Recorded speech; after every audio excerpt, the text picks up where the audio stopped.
ಬಂದಿರುತ್ತಾರೆ. ಮಾನವ ಧರ್ಮ ಅಂದರೆ ಒಂದೇ ಅಂತಕ್ಕಂಥ ಮಾತನ್ನು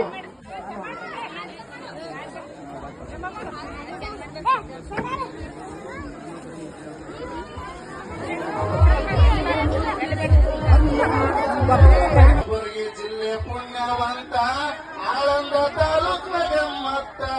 ಕಲಬುರಗಿ ಜಿಲ್ಲೆ ಪುಣ್ಯವಂತ ಆಳಂದ ತಾಲೂಕಿನ ಗಮ್ಮತ್ತ.